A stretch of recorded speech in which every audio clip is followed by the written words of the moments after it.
Alright guys, we got the Tahoe inside today. We're going to be doing a couple of things to it. For one thing, Auxbeam sent me a bunch of lights. We're going to be changing out the headlights, the high beams, and the fog lights. You guys remember when I did the full kind of refresh, when I did the wheels and the badges, I put LEDs in the headlights along with the new headlights with fog light bulbs as well. I never actually touched the high beams. Driving at night, especially in areas that don't have street lights, it is very, very dark just using the factory halogen high beams compared to the LED that's a low beam. Usually I just use the low beam because of how dim it is. So we're going to be replacing all the lights. We're also going to do the belt, idler pulley, tensioner pulley, just because the belt is in kind of rough shape. So here's what we're dealing with light-wise. This is just the low beam of the LEDs that I put in before. Now if we go and hit the high beam, that's it. Those little tiny circles of orange light are the high beams. You can see they don't light up nearly as well as a low beam. The other thing is, a lot of people complaining that putting an LED in a reflective housing is a bad idea. It's going to reflect all over the place, blind people. Obviously, you're going to want to use a projector housing if possible, just because you can aim them easier. You're definitely going to get a better beam of light than just putting these in reflective housings. But the way we have these set up, and my friend James actually helped me with this, we set up tape on a wall and went a certain distance back. The garage is a little small, so I can't go all the way back. But you can see there is a clear line of where the beam goes across. So today we're going to be swapping out the low beams just because I'm going to have them all match with the Auxbeam stuff. We're going to swap out the fog lights, and obviously we're going to finally take care of the halogen high beams that are still in there. So I'm not exactly sure which of these are which, but I know we have a set of each. These are either the highs or the low beams.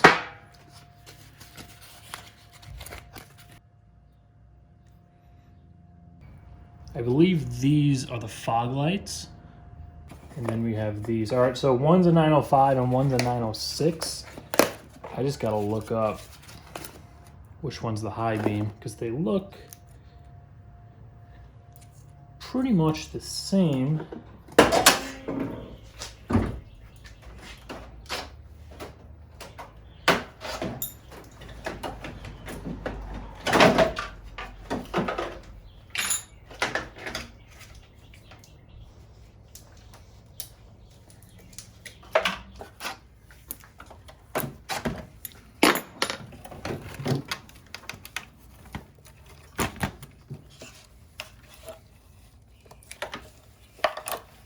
You can see here we still have the factory halogen. All right, so I looked up online. The 9006s are the headlights. The 905s are the high beam. I just did a little test fit. A couple things I noticed. You can actually clock the light to where you want it. So this, the part with the O-ring actually stays stationary, and you could turn the housing around that. And what that's going to do is allow you to clock this where you want it. The way I had them and the way I got the best pattern that wasn't too blinding or just all over the place was in the housing. You want the light to be like that, so the LEDs are on both sides. You don't want it up and down, and that's going to give you a nice wide pattern, and at the same time it's going to bounce off the side of the housing here where you have the reflector, so it's not just going to shoot all over to the side. And it's going to give you a nice kind of straight beam. When I put my other ones in, I didn't have it clocked at first, and when we went to aim them, the light was just all over the place. So it really makes a difference where you point the LED. Make sure you have them left to right like that and not up and down. Also, I just swapped out the O-ring on this low beam bulb because the one that was on there was a little thick. And these are aftermarket housings from eBay, so I'm sure if it was a factory light, it probably would have fit correctly, but I put a thinner AC O-ring on there. Fits in there nice and snug. You can see what I mean with the LED there. They're both pointing out to the sides.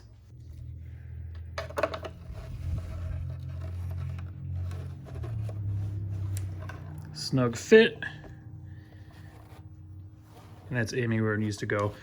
Just a quick look at the instructions. They actually come with these filters, whatever these are. You don't have to use them. Apparently you could run into a problem with the CAN bus system I guess on newer trucks, this is an 04, so it's not gonna have that problem. But the lights can flicker. So if you run into that problem, you're gonna wanna install this in line. It just plugs in right where this little screw-on piece is, and you put that in line to the light, and then you'll just put this connector back on the other end. Another thing is you gotta check the polarity. So I'm just gonna plug them in. Let me put the lights on. They don't light up, you gotta flip the connector. We have nothing yet. There we go. That's high beam. All right, that's low beam only.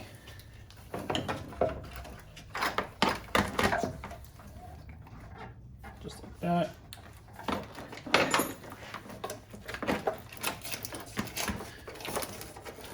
Just tuck our connectors in there.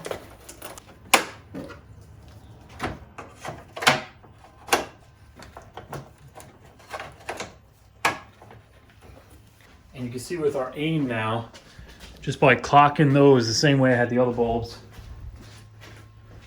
Actually, let me turn the light off here. We still have a nice line right there. All right, so here we are. Low beam, high beam, a hell of a lot brighter. That's high beam alone, no low.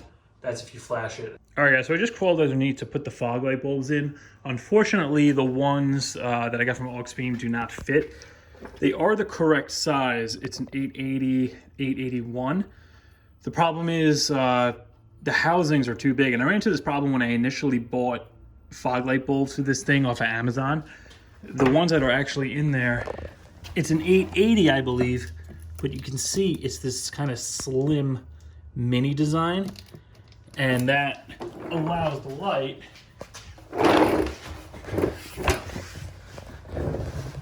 to come in here and clear this housing. Because you can see with the regular 880 here, it's way too big to actually get in there. So for now, we're just gonna leave these fog lights in here.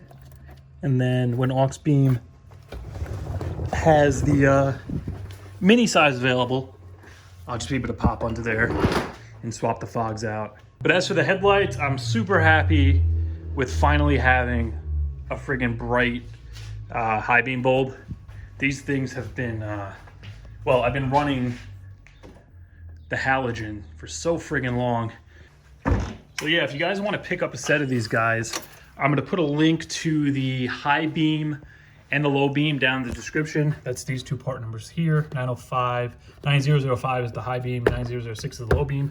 Right now, wait on the fog lights until they have that mini bulb available, because these aren't gonna fit in the stock fog light housings. But with the lights all taken care of, next thing we're gonna be putting on this thing is the belts and a few pulleys. And this thing is pretty worn out.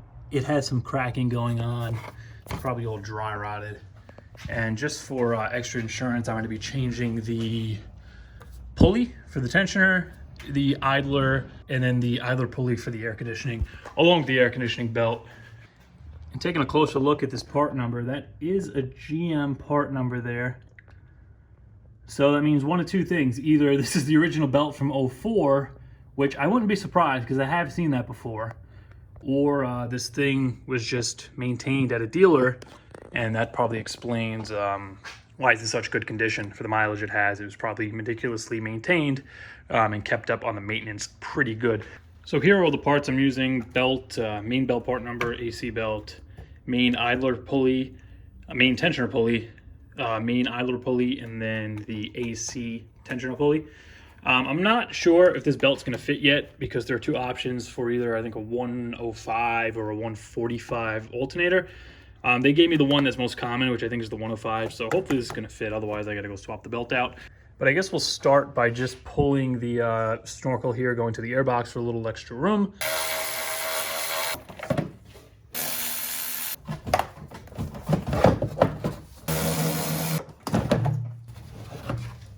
So that's simple enough. Now we could just come in here and put a 15 on this, turn it that way. That's going to relieve the tension. We can just pop the belt off. just like that.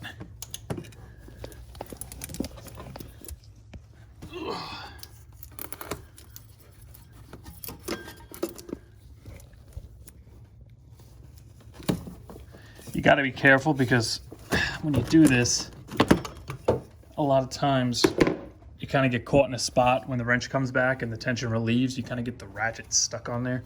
It's a little annoying, but I'll just pull this guy out.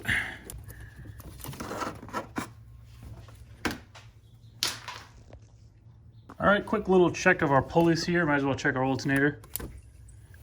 A little squeaky, but that is solid. There's no play in that bearing. You can see why I'm changing the pulleys now.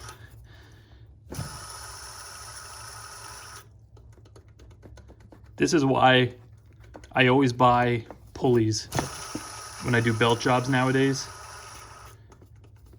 That has a good amount of play. It's making a lot of noise. You can see the idler has a good amount of wear on it. A little noisy. It's actually pretty tight though. Water pump. Water pump is actually tight. I'm just wiggling the fan. Power steering feels fine. And that's it. Now I just got to crawl underneath and get the AC off, but I think I have to remove the little kind of skid plate cover that's under there so I can get access to it. You see why I'm changing it. That quite possibly might be the original belt. And a little trick here, just to make sure the belt's the right size, we're gonna loop them around here and pull them tight to make sure the lengths are the same. All right, the new belt is maybe like an inch, half inch shorter. Could just be because it's really worn out. I'm assuming that because I could feel this one isn't stretching as much as the old one.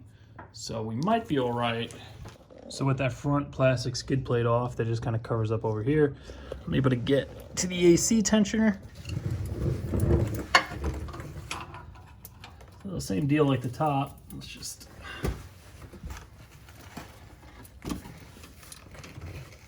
I like to pull it off of there, wrap it around the back, and then just get the tension off of it.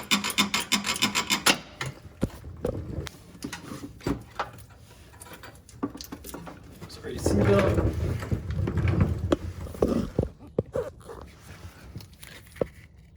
Actually in better condition than the main belt.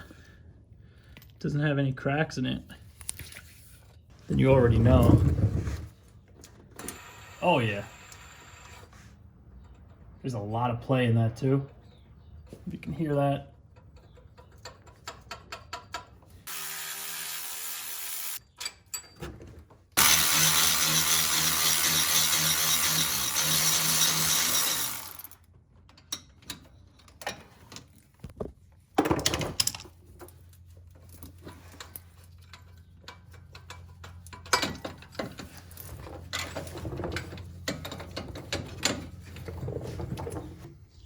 All right, this second bolt was an absolute pain in the ass to get to. Had to use a bunch of extensions, but yeah, you can see how bad this thing actually is.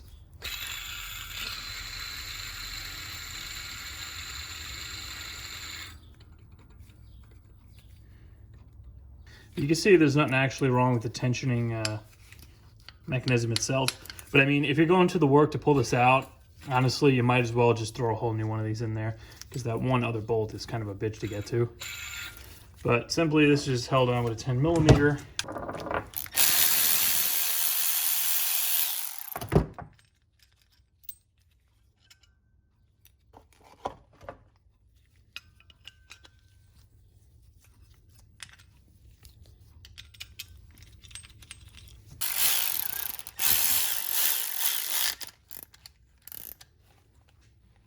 Snug it up. It's just a 10. Doesn't need much. That's a little better. All right, tensioner went in a lot easier than it came out. Got our new pulley on there. So now I'm just gonna slide the belt around the crank first, because that's going to allow me to get it behind it, pull it this way, get it around the compressor, then get it back around the actual grooves of the crank where it needs to be. And then lastly, we'll put it on the tensioner. All right, we're on the compressor.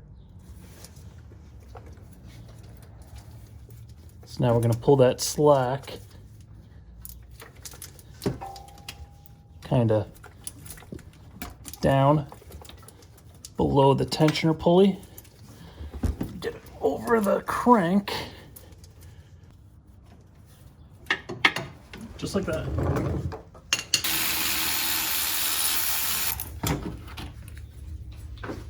New one comes with a bolt.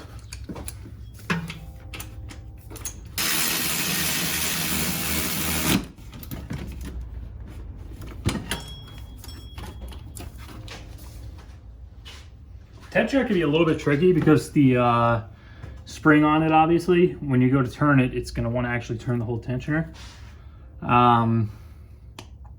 So I might just zip the whole thing out. It's pretty easy to get to. And then I can actually use the impact gun to install and remove it.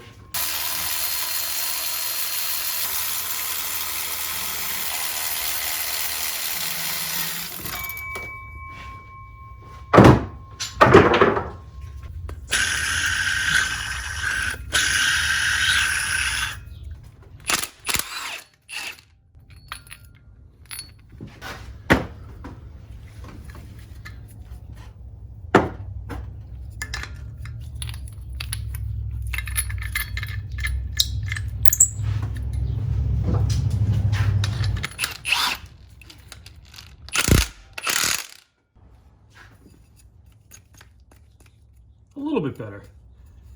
Just a little bit. All right, moment of truth, see if this belt's gonna fit. So with all that in place, last stop is the idler. I just leave it off of that.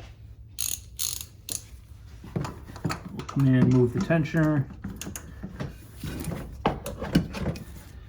And as we pull the tensioner, I'll come down and the belt's the right size, it should slip over the idler. And of course the belt isn't the right size. Terrific. All right guys, I'm back with the right belt. Turns out I have the bigger alternator because the other one was a 923. This is a 930.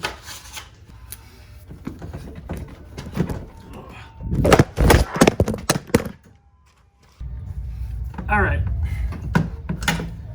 that's a lot better. All right, we're all back together. I got the covers back on underneath.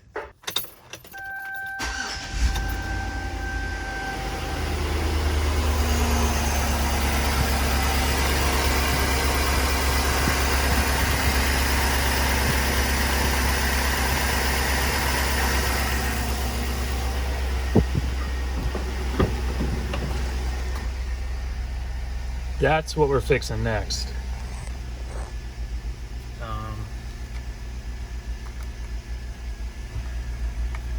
Compressor's on.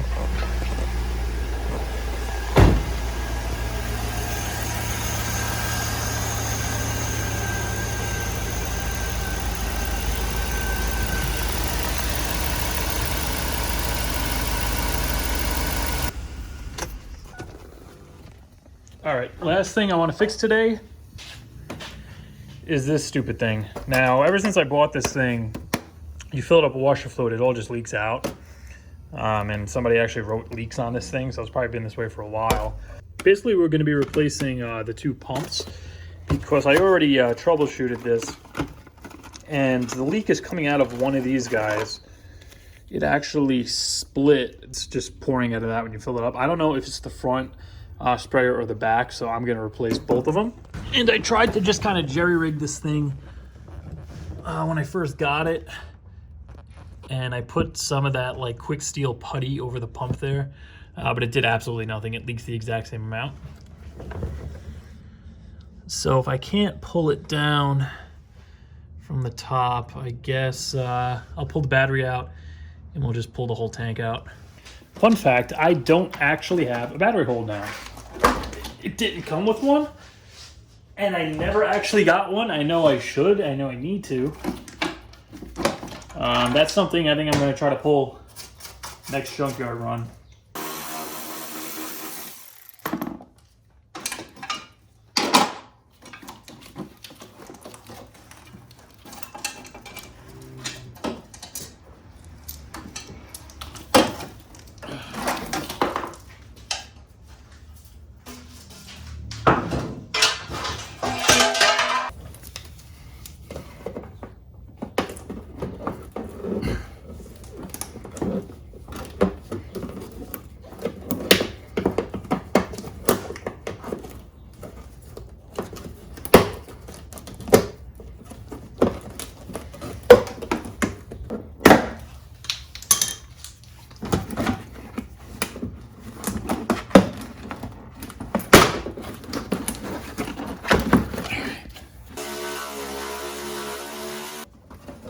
Screw it. Take the whole thing out. All right. All right. So here's the culprit. The guy that fell out. Yeah, that wasn't gonna do much. Actually, you know, these aren't even metal. It's weird. It's like the side of it just got a split in it. You can see there's a crack there. But yeah, that didn't fix it.